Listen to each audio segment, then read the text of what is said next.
Star Wars.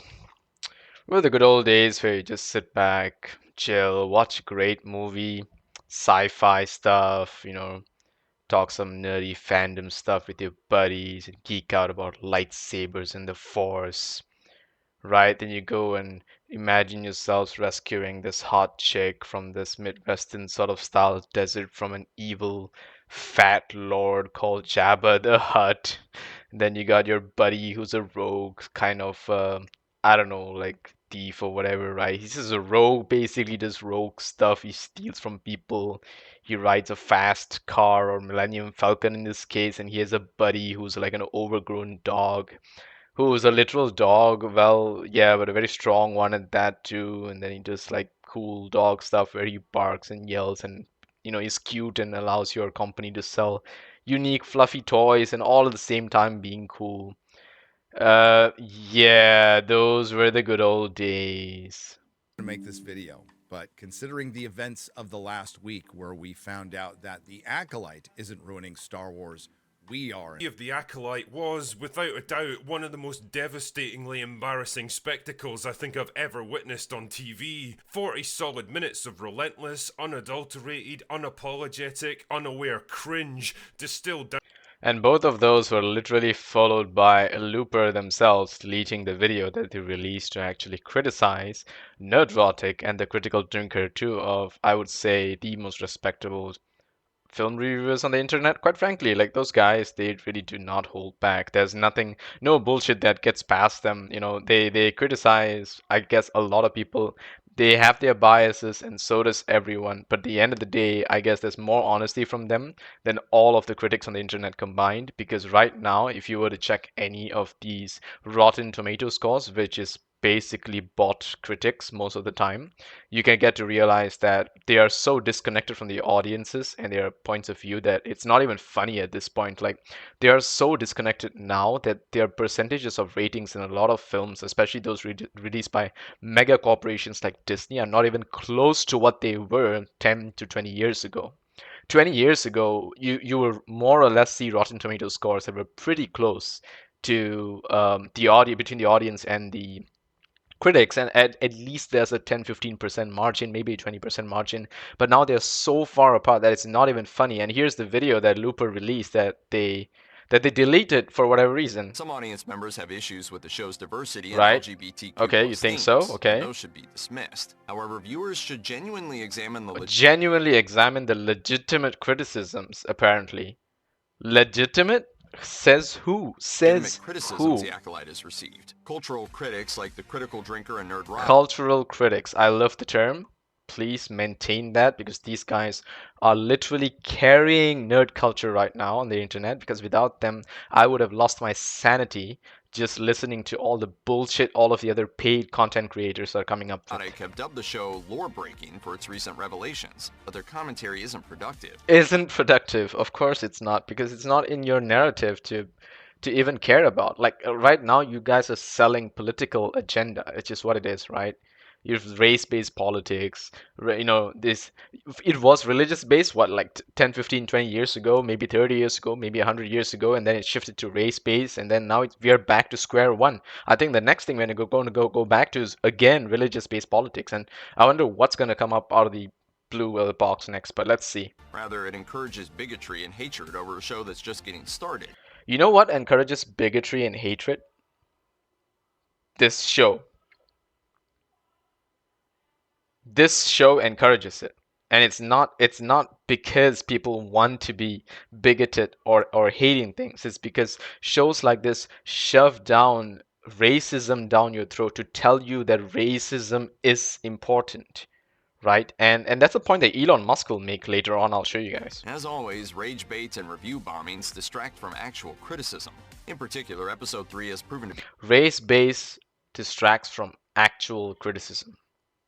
Race baits distract from actual criticism. So that would mean that any show that is race baiting cannot be criticized fairly. This is a show that is race baiting. So did Black Panther, which told people that if you don't like this show, you're racist, right? So I guess everything Disney puts out right now that especially deals with a lot of forced diversity, and you can clearly tell that some of it just doesn't make sense. It's not even in the, like it's not even realistic because, people have children who don't, shouldn't look different. There are a lot of cases of that as well. You can see in recent Disney films where I guess the kids in the very own same family don't even look the same, which doesn't even make sense. It's so weird. But that itself enforces your point that you can't actually criticize those things because it's actually racist. Be controversial, and perhaps rightfully so. Controversial. I mean, do people actually say it that way? But anyway, this is an article from Geeks and Gamers. My respect for them for sticking out for their buddies. And let's see what has been going on. So Elon Musk has started some new beef apparently with Lucasfilm.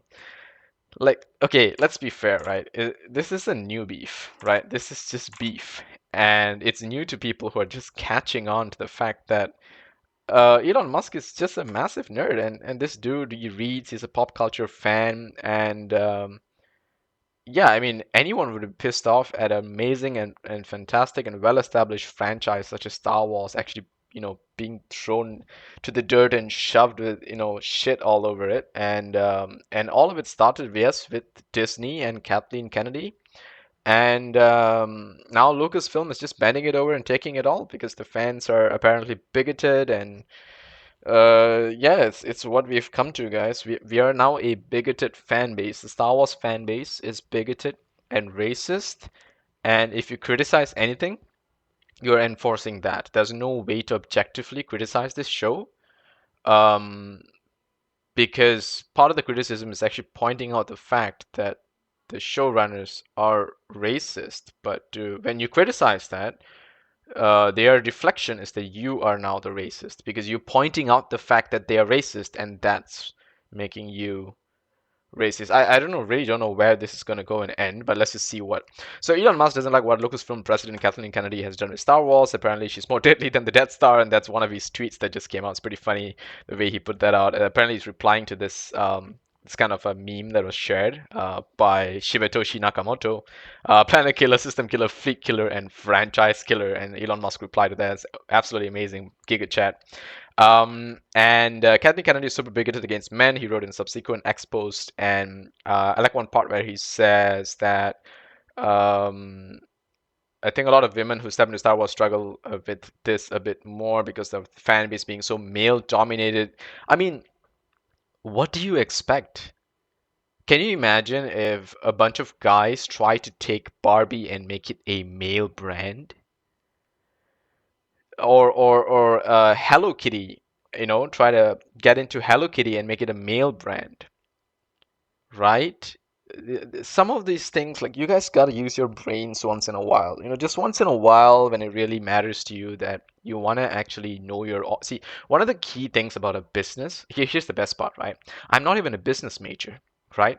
I'm a software engineering major, but I can tell you that the core idea of business is knowing your audience, right? And if you create a certain brand for a specific audience, you should stick to it because if you want to cater to another group of audience, you should create another brand. If you try to morph a very strongly skewed brand to a specific group of audience, like Barbie, for example, and try to convert it into a male brand, the brand itself is going to suffer and whittle down and almost be deleted to a point where it doesn't exist on itself. It doesn't stand on its own feet because the title itself won't really mean anything to the people watching it, right? And if you look down further here, Kathleen Kennedy is super bigoted against men. I mean, she's just bigoted, right? Why does it matter whether she's against men? Because I think she's against women as well by forcing women to take on these roles that originally belonged to men in this franchise of Star Wars. If you look at a lot of the main characters of Star Wars, from Qui-Gon Jinn to Obi-Wan to Anakin, a lot of these Jedi Masters, Yoda, Mace Windu, they're all men, right? Because this is a male brand. It is what it is, right? You do have some strong female characters, especially on the political side of things, like Padme Amidala, and of course you have Leia, Princess Leia, very early on in the show, and of course she is also sort of raised by the royal, like richer family. Like I guess she's like a part of the political families and whatnot because she's been adopted. She's Luke's sister that only he finds out later on.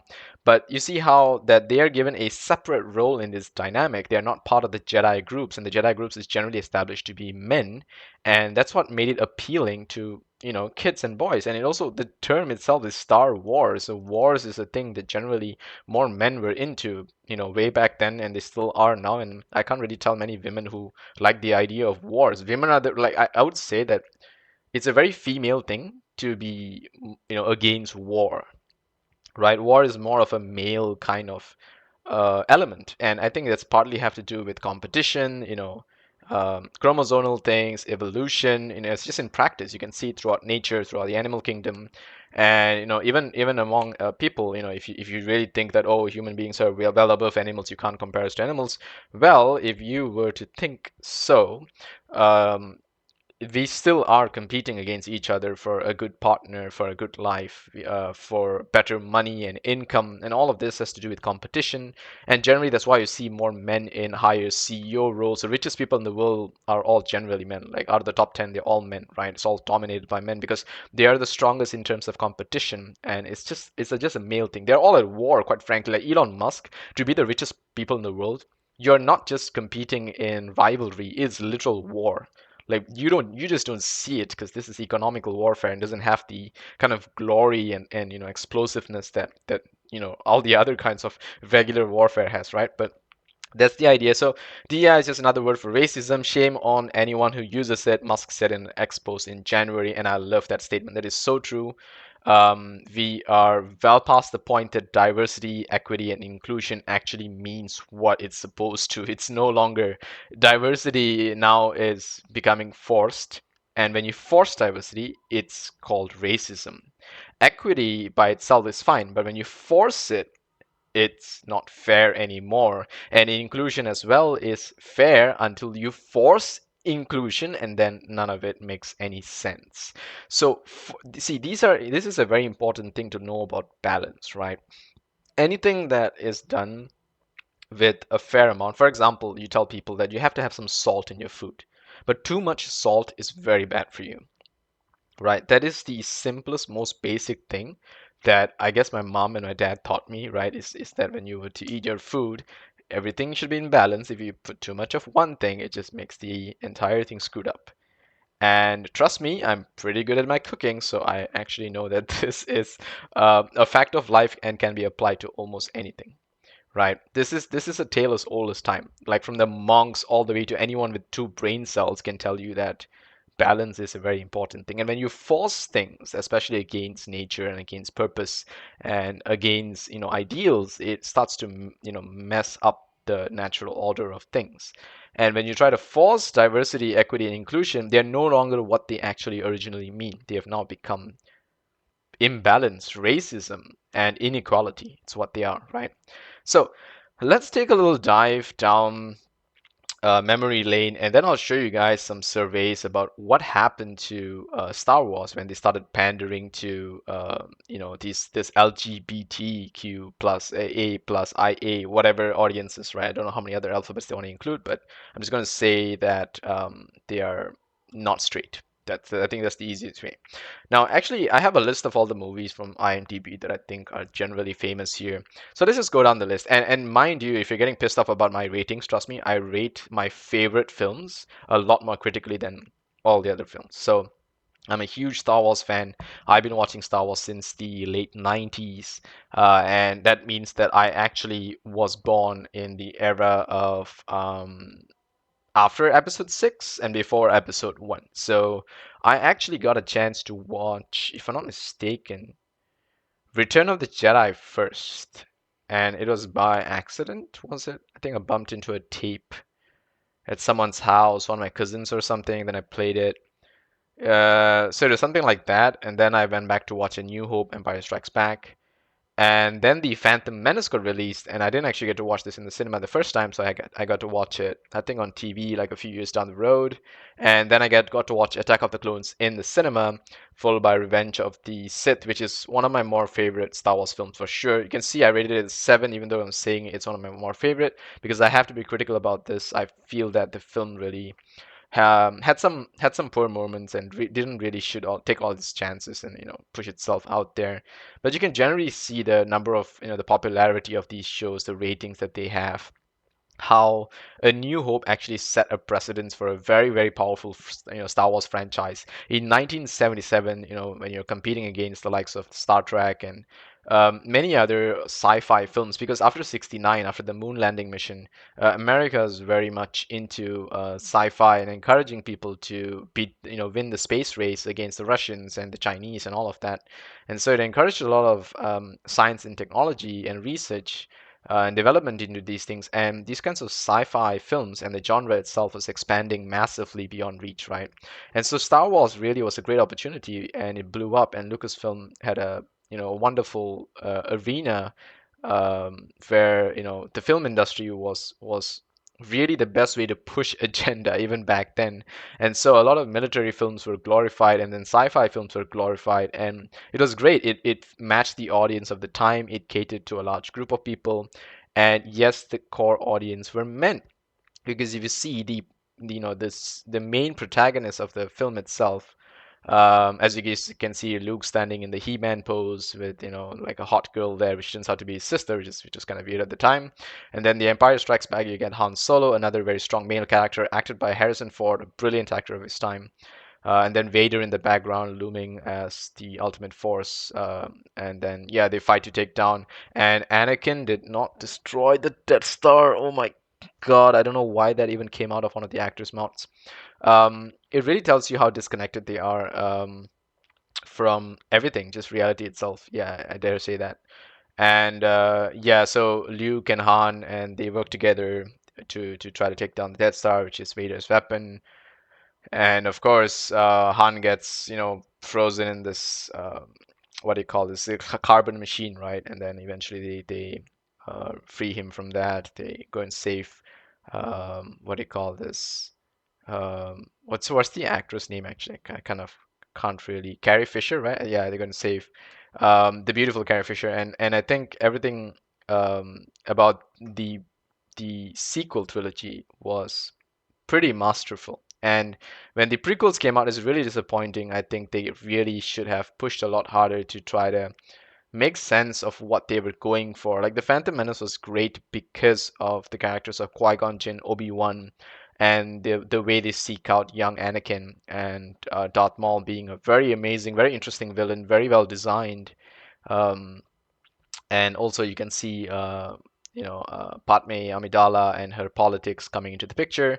And then there's all of a sudden the Gungans and Jar Jar Binks, and it's just very off-putting to some people. But I generally enjoyed it. I didn't really have a problem, even though I rated it a 4. I still enjoyed this movie, no doubt about it. Attack of the Clones was amazing. It led to a lot of beautiful breakout series, mainly from the Clone Wars. Revenge of the Sith was amazing, one of the best battle action sequences.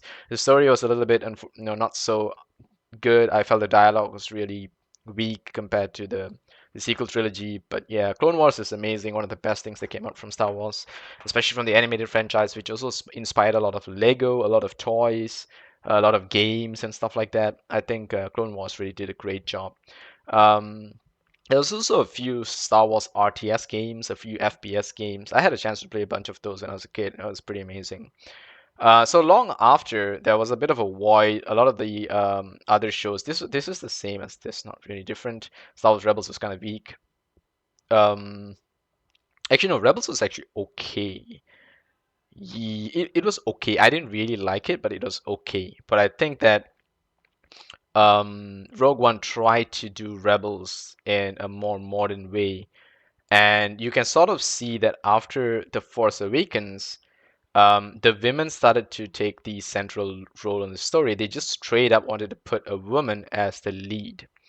And this completely flips the dynamic, because what was once a male brand is now being carried by a woman. And quite frankly, Daisy Ripley, right? Daisy, yeah, she just is not the strongest actress, and the way they sidelined a lot of these male characters to try to make her stronger, and the fact that she didn't have to train to use the Force, she can resist a very powerful Sith such as Kylo Ren. She just can use things the way she wants when she wants, because that sort of became a Disney thing. It's like the women can just do whatever they want whenever they want. There's no real training, no real lesson involved. It's not the way like how hard it was for Luke to train and how many years Obi-Wan was training under Qui-Gon Jinn. Um, and how only in the moment of desperation Obi-Wan was able to defeat a very powerful Sith.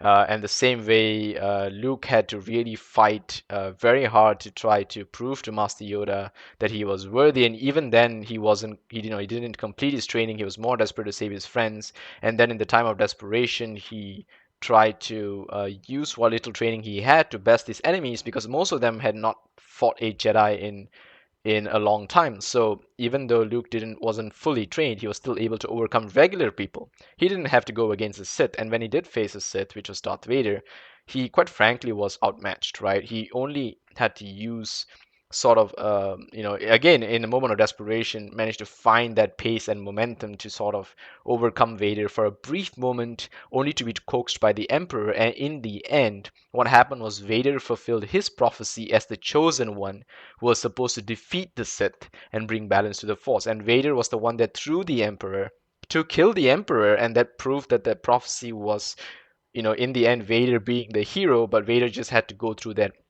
unfortunate chain of events, and he actually became good in the end because of his son. So his son was what inspired him as a father to take the right path towards the end, to protect the son, the same son that he has sacrificed to become a Sith for. So if you guys had watched the prequel trilogy, the reason Anakin becomes evil is because he's afraid that Padme will die, and he wants to protect Padme and his children. And he has already lost Padme, and he thought he lost his children as well. But upon discovering that Luke is still there, a piece of his humanity, a piece of Anakin Skywalker clings on to Vader's husk of a shell, right? And in the very end, he redeems himself by saving the one piece of family he has left, which is Luke Skywalker, by defeating the Emperor and fulfilling his prophecy. It's an absolutely beautiful story by itself, right? And then we get Disney Star Wars. Rey comes into the picture. It's very convoluted. There's no training, no skill involved. She just can overcome Kylo Ren's mental torture, whatever. She can beat him in battle. All of a sudden, this dude who has no sword fighting training in his life can wield a sword for some reason. He's a stormtrooper. These guys don't even wield swords. There's a specific group of or type of stormtroopers, like elite stormtroopers, who are actually trained to wield weapons, and they don't even show him training to do any of that. He should instantly just die against Kylo Ren. There's no reason why he should be able to fight Kylo Ren. Kylo Ren, that dude is so powerful, his force can hold back a blaster attack, right? It's just insane. The power imbalances and the plot armor and the Mary Sue abilities just was off the charts in this. It was absolute shite. The only reason I didn't rate this any lower than 3 is because it was nostalgic. I really felt like when the show started that there might be hope, and the precedence was set, and the set looked amazing, and the people were well dressed, and the ambience and the atmosphere, all of it was so captivating, only to be, I guess, disappointed by the story itself. And Rogue One did the same thing. They pushed a female lead to have a male cast backing her up, if you realize it, an entire male cast to back up this one female lead. And here's the thing, right? She was a much more compelling character than Rey. She was not entirely a Mary Sue. She relied on a team to try to do this kind of suicide mission. But Rogue One has a lot of weaknesses. It had a lot of loopholes.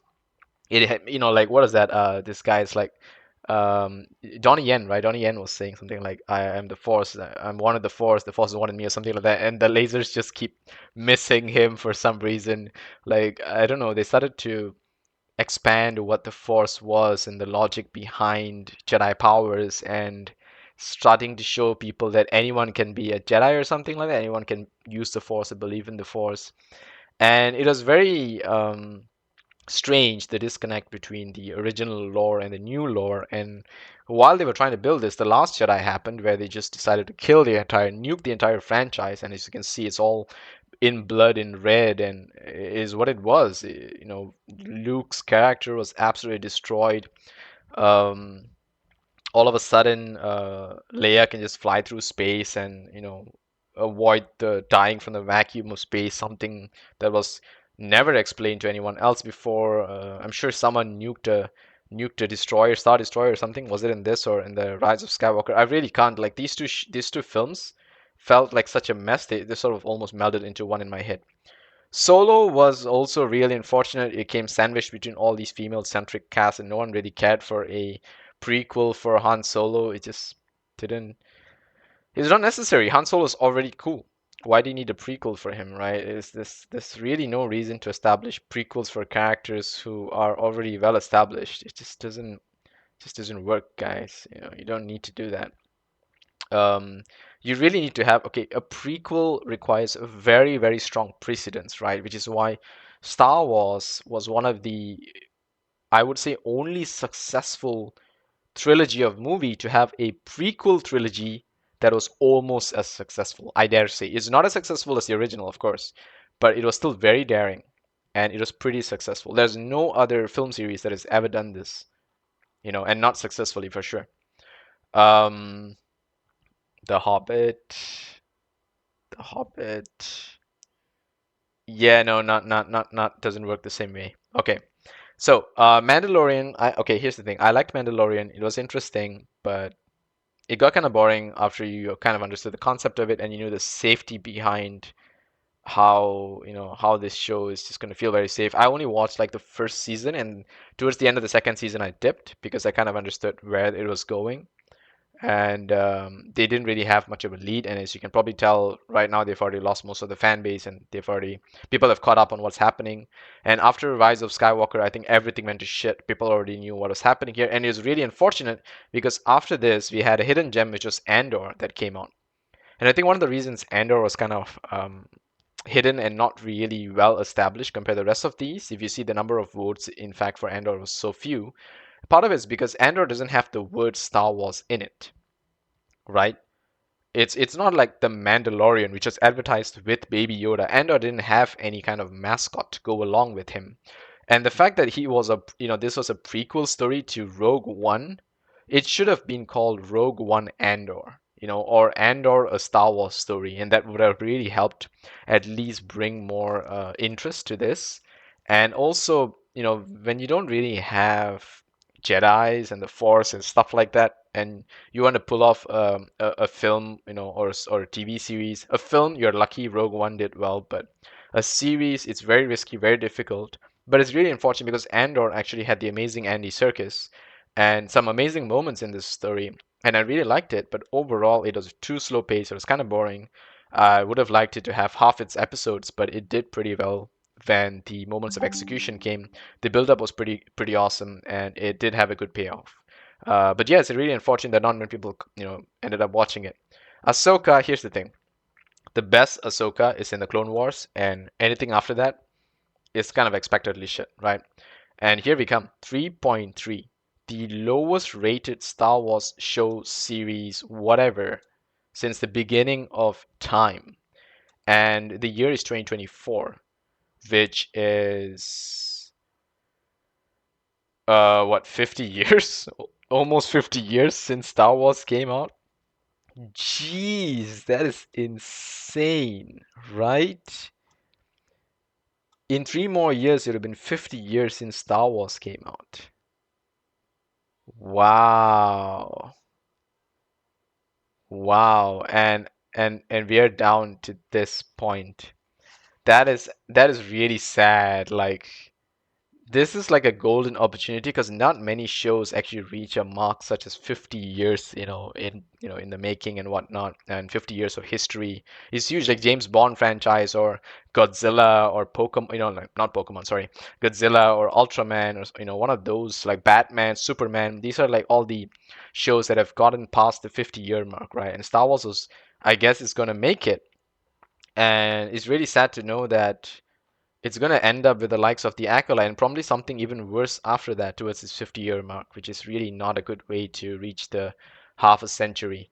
And let's see what the Acolyte has been catering to. So apparently all of the buzz around the Acolytes, because there was an interview with Leslie Hitland or something, who is the who Nerdrotic keeps saying is the personal assistant of Harvey Weinstein. And he emphasizes that because that's very important to remember that this is a person who used to work with a guy who was involved with a lot of sex trafficking. At least that's the rumors. I guess some of it may be confirmed, but I'm not entirely following that. I just know that it's batshit crazy. So let's look at the global survey information. So I came to this survey by Ipsos. This is a 2021 survey, and I went through it, and there are some interesting details here. I'm just going to go to the part that tells you what is the transgender, the LGBT, basically the LGBT percentage, and the global average percentage, at least by the what is covered by the survey. And there was an updated survey by NBC News published it and also shared the global survey link, and that actually leads to the 2023 version of a survey done by the same group, Ipsos, as well. So the 2023 version instead has a slight uptick in numbers. So percentages have gone up a little bit. And where is this? There we go. Gender identity by country. Yeah, okay. So it was originally about 2%. And as you can see, it has gone to 3% change versus 2021. So it is in fact comparing against the 2021 survey. So I can close this and just keep you guys on this page. The uptick is 1%. So there's also an interesting percentage of information here which tells you that the millennials apparently identify more as LGBTQIA compared to the earlier generations. And this is very, very like this makes sense, right? Because this is just logic that the early generations were a bit more conservative. They were more likely to, guide their younger generation and tell them that, hey, you can't do this. You gotta have kids, and that's the right thing. It's more family values. It's more religious, and all of these sorts of things. And they were the ones who had children who became Gen X, and Gen X children became millennials. And I guess most of millennials won't be having kids because they are more and more LGBTQIA, which will, I guess, dampen the population a little bit. I don't really care, quite frankly. Less people in the world, that's fine, whatever. You don't want to have kids, that's your problem. Just don't bother the straight people from having their children and having their marriages and whatnot. And that's I guess a very fair give and take, right? I think so now it's 3%. So here's the thing. Disney made a show that panders to 3% of the global population, which is the people who identify as transgender, non-binary, non-gender conforming, gender fluid, and anything besides straight. So the world population of anything besides straight is 3%. Let's just say this is America first. That's 2%. So Disney made a show. Let's not care about the rest of the world, right? Okay, let's just say the rest of the world is 3%. Let's say US is 2%. Let's say that this is some kind of a downward reporting where they are more of there's a lot of conservatives out there who are afraid to report that they are actually also LGBT or whatever, right? So if that is the case, let's just take that into concept. Let's just say that this is half of the reporting, right? And let's just take the global average percentage. So let's just say that instead of 3%, it's actually 6%. So not only do you change from a male brand to a female brand, so male brand meaning that 90% of your audience is male. And trust me, this is generally how male brands work, right? You can use this for any kind of film or any kind of audience base. Generally, it's about 80 to 90% is a specific gender. If it is a brand that focuses on the gender, caters to that gender, creates, things like sword fighting and war and whatever, all of this is men stuff, right? Okay, so let's just say that 80% were men.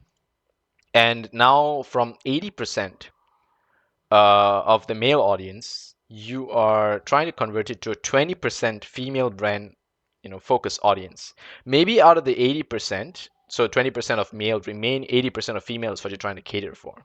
But you don't have that 80% female because only 20% of the original Star Wars fan base were female, and I'm actually giving a very high estimate here.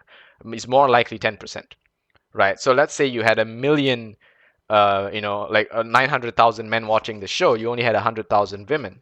And out of the 100,000 women who you want to make this brand for, now you lost your 900,000 audience of men. You probably retained about 100,000 men, but you only still have 100,000 women. And beyond that, if this maths is getting a little bit funky, beyond that, you go and try to cater to 3% of the global audience and expect your brand to stand. It's kind of ironic because 3% end up being the rating as well here. No, I'm just kidding. It's 3.3, which is like 30%. But yeah, it should make sense that if you're trying to cater to a 3% audience, you're just not going to get enough views. And especially you're trying to use a brand that would have catered to 90 plus percent of people who are not in this. And now it's just becoming really, really weird that you choose to go down this path and attack the fans as a result. And what are you trying to do? Just make a gay Star Wars sub series, right? Don't call it Star Wars, right? I don't know, call it give it a new name, like give it like space battles or space wars or space I don't know. There's all kinds of names you can think of that's more interesting, non-bigoted, whatever you want to say, right? I don't mind, honestly. You want to make your own brand, you want to give it your own name, you want to cater to the 3% of the world population, and you want to make money off the 3%. That's absolutely fine by me, right? Because out of the 3%, maybe 2% get to watch your show. That's huge. 2% out of 3% is like about 66%, right? So 2 out of 3 people watching your show is 66% of whatever the world population is, and that's kind of huge. So let's see, you have about what, 8 billion people. So 3% of that is like, let me just do that math quickly. So you have about 8 billion, and then you want to do 3%. So that's about 240 million people, and out of that, maybe 2/3 will be watching. So let's times that with about 66%. So there's about 158 million people who would possibly watch your show. Of course, you lose the male audience, let's say out of the 8 billion population, half of them are men. That's about 4 billion people. And let's say out of the 4 billion people, half of them are nerds. So there's about 2 billion people. And from 2 billion, you reduce it about 160 million. That's up to you. But don't disturb Star Wars. Like, what the actual fuck, right? Like, don't you guys get it? Like, it's just so off-putting. I'm sure even like gay people or LGBT people are like so confused by this. Like, what are you trying to do? Like, why don't you just give us our own brand, our own stuff, instead of, getting all this rage from the straight audience? I'm sure no one wants to get a rage from, like, okay, here's the thing. I would not want you to take a female brand to make it a male brand for me as a guy. I wouldn't. I don't want to piss the girls off, right? I like people in general, guy or girl or whatever. I know as a fan of something how annoying it is for someone to take what you like and absolutely dismember it or dismantle it. And I'm sure it works the same way for every other fan base, right? I don't want to go into a women's sport per se. Is there any specific women's sport? Maybe volleyball is more popular among the girls. I'm sure there's some like tennis or something. No, it's guys. There are more guys playing tennis at the end of the day. Yeah, maybe volleyball is more of women's sports. That might be the one thing I can think of. Figure skating or stuff like that. Yeah, but all of a sudden just selling it like as a pure male brand, that would be really weird. And I'm sure if you have a TV series like, I don't know, Bridgerton, right? What if the next season of Bridgerton you replace the main actress with a dude, and even better, make it a straight white dude because that's the one you hate the most, right? And say that we are now introducing diversity because there's not enough straight white dudes on lead casting in TV series, and so we want a straight white dude to be the lead for Bridgerton to prove to you that we are very inclusive and very diverse. And by doing that, you lose all your audience.